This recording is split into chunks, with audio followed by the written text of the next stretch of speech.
Hello, we are Project Team 22 for the STA 3032 group project assignment, and we are going to be talking about predicting defectives and defects.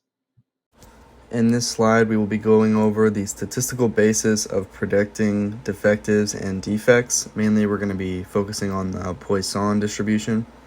This distribution allows us to predict the probability of an event over a period of time. As you can see below, I have a couple of the variables listed. For lambda, we have the average amount of occurrences per time frame. That would look like say event A happens every 5 minutes. You would have that as your lambda variable. And then the x amount is the amount of occurrences in the time frame. So you would say, if you were solving for the probability of an event happening 4 times within 5 minutes, you would be utilizing that variable x.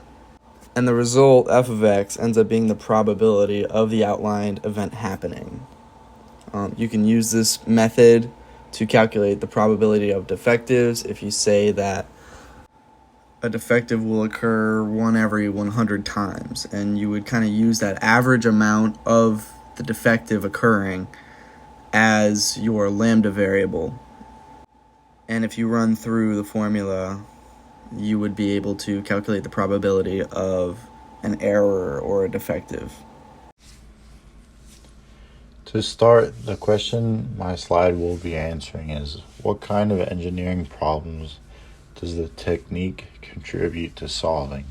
And in better words, what are some engineering problems that are solved by predicting defectives? The three main ones I will be pointing out are manufacturing efficiency, quality management, and manufacturers' obsolescence management. First, manufacturing efficiency is a problem that affects engineers and how they make the product they are providing. By predicting defectives and the rate they happen, it can lead engineers towards a path that helps them solve the problem of having too many defectives. Secondly, quality management for products is an engineering problem that is correlated with quality. If a product is being effective by some time after production, the defective rate can be measured and acted upon. Thirdly, and lastly, the last engineering problem is managing manufacturers' obsolescence. And this is key for some companies that rely on sales of the same product or future products to make a profit. They need people to keep buying the latest iPhones if you're Apple.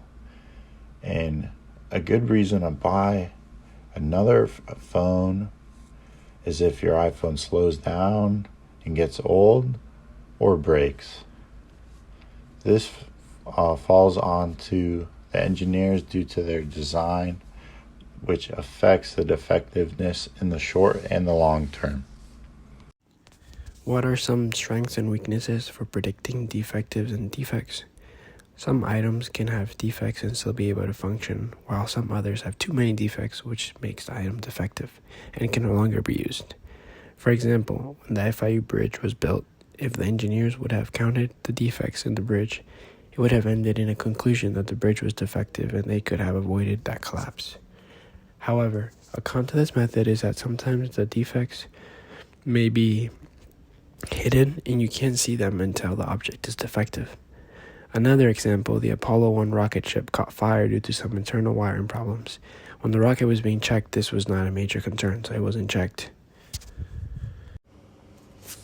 A failure rate of 1 in 1,000 may be very good for an auto part manufacturing, but prove to be fatal for airline industry. Hence, the context of quality is more important than raw numbers. When multiple processes are occurring coherently or in synchronization, then the quality engineer's task is not just to analyze the failure rate, but to identify the exact process that has failed at its execution level. To be able to arrive at such metrics, having the basic knowledge of binomial and Poisson probabilities is actually most rudimentary. Software defect prediction has become a significant study path in the field of software engineering in order to increase software reliability.